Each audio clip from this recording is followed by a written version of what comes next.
He was my keeper. He always took care of me from the time I was little, and that was my brother, Moises. And then in 2022, that's when I got the call. They had died by suicide. There's a lot of pain that's still there. Sometimes through pain, you find purpose.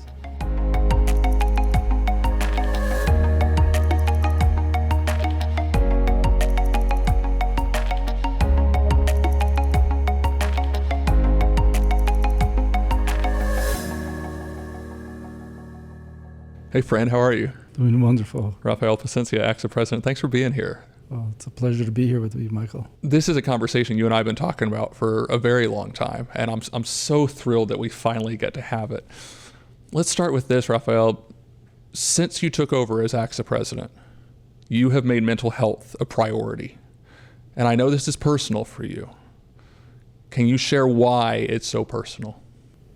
For many years, since I've been in education, one of the recipes to achievement, I felt that it had to do with bringing mental health to our kids. There's curriculum, there's a strategic plan that we develop, there's systems of safety. There are a lot of things that we've done to advance the needs or to meet the needs of the kids, and a lot of them have been very helpful. But the one thing that I believe that was missing, this is way back before I even became a principal, was mental health. Growing up in poverty, growing up in the environment that I grew up, there was a lot of trauma, a lot of violence. There was a lot of drug use and prostitution in the environment that we grew up in. And as I moved on into my career, I noticed that a lot of the kids were coming in with a lot of needs. And the kids that everybody wanted to help the most were the ones that they least wanted to have in their classroom. And the way I projected that was, if they were my children, what would I want? And the thing that always came back was mental health, self-care. They were coming in with a lot of gaps, but more importantly, things that I could relate to was the trauma. And I felt at that time, which was not very common, is when I brought in clinical therapists. And when we added that element of support, we just saw them thrive. And I knew that that was a great way to really accomplish something even bigger than academics. And that was to really help kids and prepare them for life. Because otherwise the cycle continues. So I was looking at really through that lens of that I grew up in violence in the neighborhood and whatnot. And most of the people that I grew up with were either dead or in prison. So somebody did something for me that worked. And that was that I had folks that believed in me, that provided support. And a lot of it was care. So that was when I first became an administrator that I started doing that, and it was working. It turned the schools around. In fact, we went from a program improvement to a distinguished school even, rapidly. So I knew that that was something to continue. Sure, yeah. So we repeated that. But now, fast forward to being an administrator and now being part of ACSA, the thing that I believe we're missing is the self-care and mental health for the educators. And now, as ACSA, the administrators. That's something that I believed in that we needed to do, but not until something very tragic happened.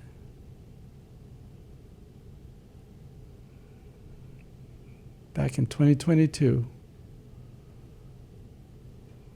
one of my greatest mentors and heroes, who was always there for everybody else, providing support, was the person that we all went to, that I went to. He was my keeper. He always took care of me from the time I was little, and that was my brother, Moises.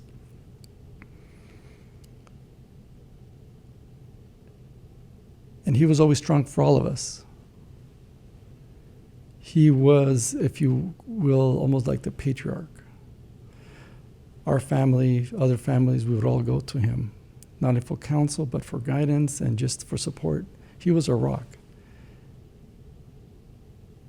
And then in 2022, that's when I got the call. They had died by suicide. And not only did he die by suicide, he died by suicide at his site, at his school site. That just took a course where it was an epiphany. It was one of those things that through pain, you had to reflect on all those things. And we've been there for everybody else. And I'm thinking, how could we miss this? What was that like when you got the call? I actually had taken some time off from work. And my wife called me, knowing that I was at home. And of course, I was thinking I was going to be taking care of some things that I needed to. That's why I needed that day off. I took a vacation day. And then when my wife called, she asked me if I was home. She called me on my cell phone. I said, yeah, I'm at home. And then she said, don't go anywhere. I'm on my way home. And immediately I thought, are you okay? He goes, no, I'm fine. He goes, but I have Ana Maria and Milo, which is my sister-in-law and my nephew. They're with me in the car and we're on our way home. I go, are they okay? He goes, just stay there, don't go anywhere. The first instinct as a parent, first of all, is your family. Are you okay? Did something happen to my kids? Did something happen to you? But no, it was just be home. So I felt a cold chill and just down my veins. And why can't you tell me? Just be there. Don't leave. We'll be right there. So that was a shock and anticipation of what had happened. But never did I imagine there would have been of something of that significance as what transpired. So when that call happened, like I said, I was just stunned that something severe must have happened, something big, but I had no idea how big. For the people who didn't have the pleasure of knowing Moises, what would you want them to know about your brother? You know, it's interesting that he was there for everybody else. He was always the strong person. He was the calming force, if you will. He was very nurturing to everybody else. My kids loved him. My girls, my twins, my boys, 4 kids. And not only was he their favorite uncle, he was their favorite person. They just loved him. Anytime they saw him, you should have seen the look in their face, and it was like, hey, Dio! And he lived next door.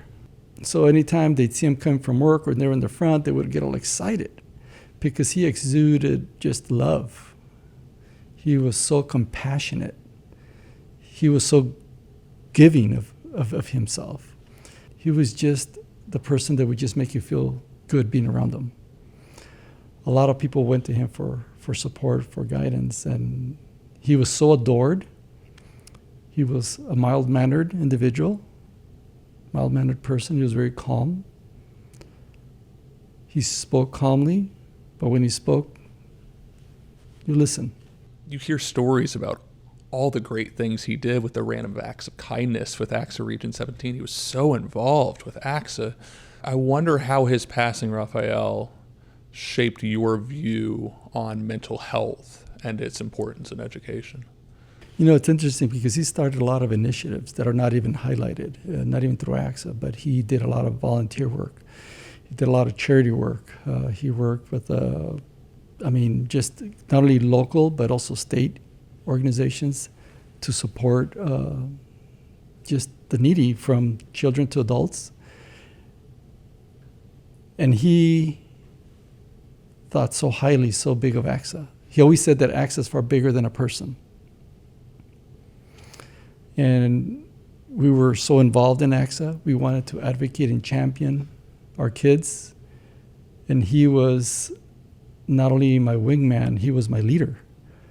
And he's the one who kept on pushing, stay focused. When I would get sidetracked with some of the issues that would develop or that would come up at the state level or local, he would say, stay focused. It's about the kids.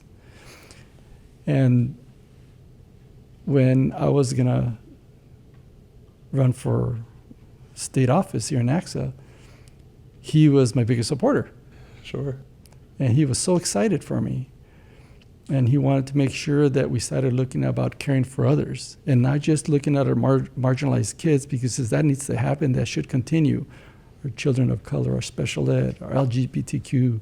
He says we need to have humanity in ACSA, not just focus on a particular need, but bridge it out, expand it. And that's where it started. He was, in a sense, sending me a signal, a message that I didn't even know.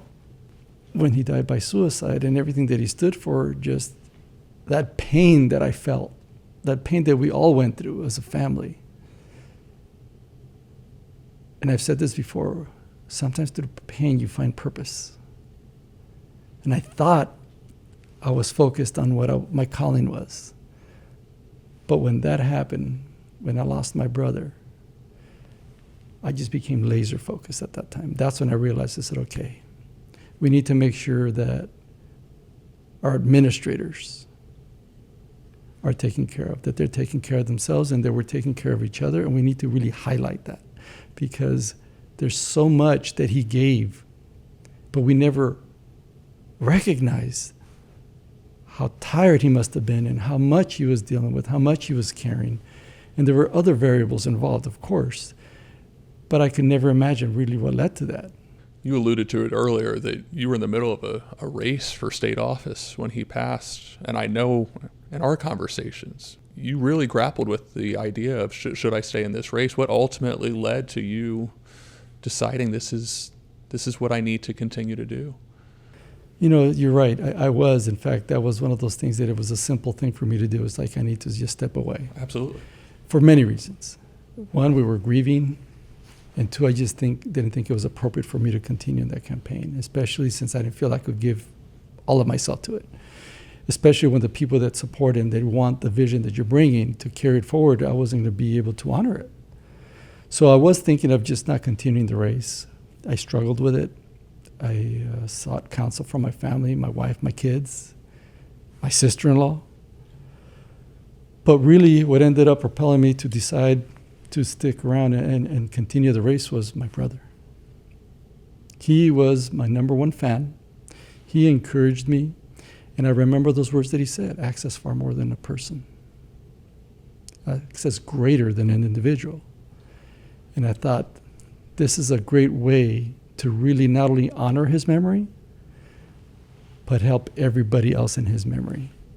I remember that town hall in May of 22. And I got emotional watching, your decision to stay in it in light of everything that had happened. But right then and there, you said we need to make mental health a priority in a way that we never have before. And it was so powerful to watch. I wonder, as you look back on that, if you felt like in any way, if your brother was speaking through you. I still struggle to speak about this.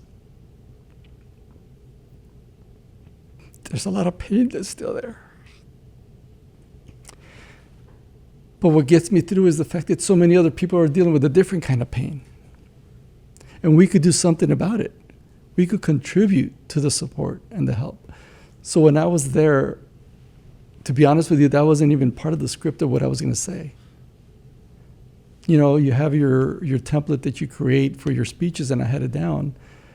But then I had a couple of conversations before the actual meeting, before this speech, where I really felt inspired by them in the direction that I was going because I was bringing attention to it. And that's what drove me to then share that message. I actually changed that within the last few minutes before the speech. A site administrator and a champion for students and administrators, my dear brother Moises Plascencia died by suicide. I can't even imagine the pain that he was going through. And I really think that he was there in spirit. I felt him. I feel him now.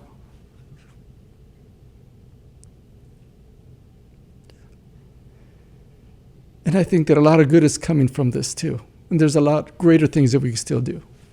Let's dive into mental health a little bit. What are some of the mental health challenges that you see in our schools today? And what are the things that we can do to make some progress? I think the first thing's talking about it, right? And things like this, I think, can help propel change. But beyond that, what do you think needs to happen in education? Well, apart from the fact that we need to demystify this whole idea of people who are dealing with mental health and just the trauma and self-care, we need to normalize it. We need to talk about that. But we also need to make sure that when people need help and they seek help, we need to see that as a sign of strength, not a sign of weakness. Because unfortunately, there's so many barriers to really implementing the real work. And I'm talking about from cultural issues, beliefs, institution, the history of how it's been dealt with in the past. More and more people are talking about it. But the thing that gives me hope and inspiration that this is something that we're really going to penetrate and really overcome and really make it more available and readily is the fact that we're now having leaders, superintendents, state officers. More people are talking about it. They are creating programs and systems for support. In my own district, my superintendent is remarkable. He came in, and this is prior to the passing of my brother, but he came in already with that in mind of making sure that we balanced our life, that we were purposeful and effective in the things that we do, and to make sure that we cared for ourselves. So we already had that in the past, but I don't think it was at the level universally here at the state level or even national level where it was accepted, because people saw it more as a weakness. Do you think that's why mental health has been so overlooked in education? Because it's seen as, hey, you don't talk about this. Well, there's a stigma, and more than the stigma of weakness, I think that especially educators, from teachers and especially now administrators, I think that they had a concern that if they ever shared anything like this, that they would feel inadequate or that they would not be ready for the job or capable of carrying their duty. And I think that's why a lot of people, anecdotally speaking, because I've heard it from them now, a lot have come and spoken to me, and as I've gone up and down the state, a lot of people come in and they just embraced it and they thanked me because they said that they didn't feel they could share that until I started speaking publicly about it, and they felt empowered to be able to say, I need help. And they were able to relate to the story. Many people have many more tragic ones, if there's such thing, but there is. But I think that at the state level, I think we need to obviously continue to provide the support that goes with just the messages that go out there. And I'm talking about financial support to institutionalize some of the things that they've already done, like the therapists and the counselors that they're bringing in. But I think apart from that, we need to have clinicians. There's a big difference, and that's one of the things that has been one of the things that's been a needle in me, that we've brought in counselors, which is great. But we need clinicians, mental health. There's a big difference. And I think that's one of the things that education is opening up, and they're learning more about that. And I think that's the thing that we need to do, because administrators are concerned about sharing because then they feel that it's going to impact their career. In essence, they need to do it so that we could thrive. Look, obviously, there's a long way to go, but when you see the mental health conversations taking place and growing in education, what does that mean to you? It means the world to me. It means that somebody is going to get help. They always say that as long as you could save one life, that's all the difference that it takes. We're saving a lot, I believe. More people are receiving the care, the support, and more people are providing it. And when people start talking about that, it just fills me with joy. It's not just something that we're hoping to accomplish as an initiative, but it's something that we hope that it's normalized and institutionalized, and it continues. Because many times when funding is impacted, the first thing that was cut was counselors. Now realizing that for that short savings at the moment, you pay much more in the long run. But now I think that it's something where there's more investment in mental health. And when I hear that, it just brings me joy to know that people are going to get the help, they're going to get support. And many people sometimes think that if you go to counseling, for example, and I'm going to probably birdwalk from this, but if they go to counseling, it's because something's wrong with you. It isn't. It's because you are wanting to be fulfilled and you don't want something to happen to you. That's why you do that. In fact, one of the things, one of the ways that one of the therapists once shared it is, going to a therapist doesn't mean that you're going to go get fixed or repaired. Going to a therapist is when you're going to get fulfilled. And again, your cup is going to get filled and you're going to receive guidance and counsel sometimes. It's fulfillment, filling your cup, empowering you. We talk about filling that cup so much in education, and sometimes we fail to live up to it. This spring will be 3 years since your brother's passing, and I wonder throughout this journey and throughout the pain and throughout the suffering, Rafael, if there has been a moment where you have said, this is why I'm here, or this is why I'm doing this? I think we've accomplished a lot since we started, because I think since I've been involved with ACSA, and that's many, many, many years, this is not a topic that has been discussed at length. Maybe it's been addressed here and there about the kids, maybe, or about the need for it. But up until now, I don't think that it has been something that has really been front and center. And I think that we have been able to accomplish a lot as an association, but more importantly, how it's been embraced. I think there's still a lot of work to be done, but we need to also celebrate the progress that we're making. Look, Rafael, I know that in our conversation, so many people, you've told me about people coming up to you after a speech or a presentation. I wonder what that means to have people open up to you after you've been able to open up to them. It's very difficult for somebody to make themselves vulnerable. And it's been very difficult, as much as some people may think that it has come easy to share about this. One of the things to keep in mind is that I'm not a psychologist.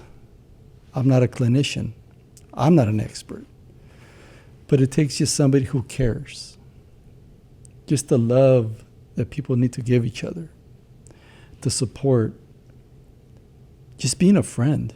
That, a simple thing is just being a friend and checking on each other. That's really, as simple as that is what it takes. Some folks may think that you need to be an expert. But like I said, I'm far from it. I happen to be in education, but I'm not an expert on mental health. I'm not a clinician. Like I said, I'm not a doctor. I'm not an actor. But nonetheless, it just takes somebody who cares to listen. And I think listening is very important.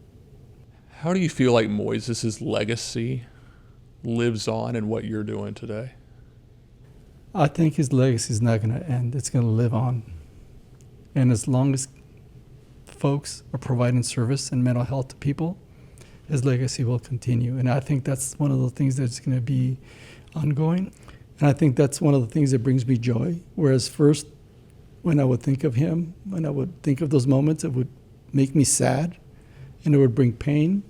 But now, as much as it impacts me emotionally, it brings me joy that so much good has come out of it. And again, like I said, through pain comes purpose, and we have been very focused on that. I think we need to celebrate a lot of the progress that has come from a tragic event to really bringing out some of the most positive things and outcomes that could come from that.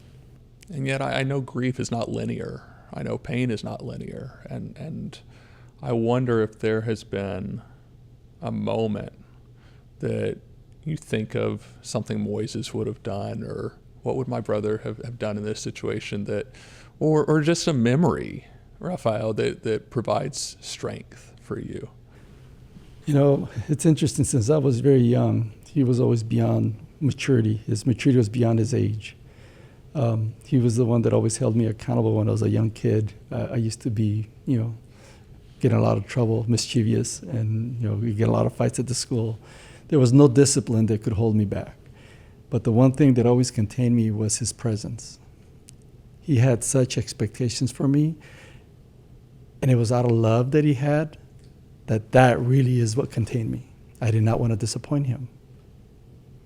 So when you're talking about the impact, and the one thing that I say that would come from this or from him, the things that he would say to me is, don't waste this talent. Don't waste an opportunity. We came from poverty. You could go back to it in a blink. But what impact are you going to have in this world while we're here? What's there else to say? I wonder if Moises could see, and I believe he is seeing, the impact of the leadership that you provided.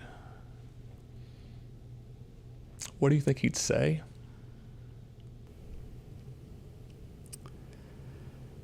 I think one of the words that I hope to hear also when I pass, but I believe he would say is, I'm hoping that comes from his mouth, that you've been a good and faithful servant.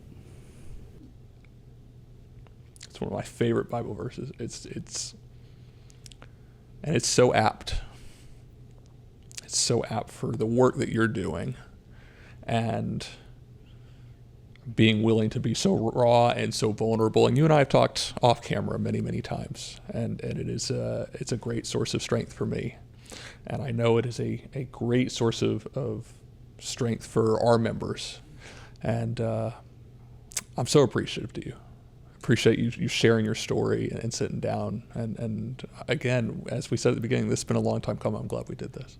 Michael, the pleasure is mine, and thank you for giving us an opportunity to share the importance of mental health and the need to really provide self-care. Thanks, friend. Appreciate you, brother.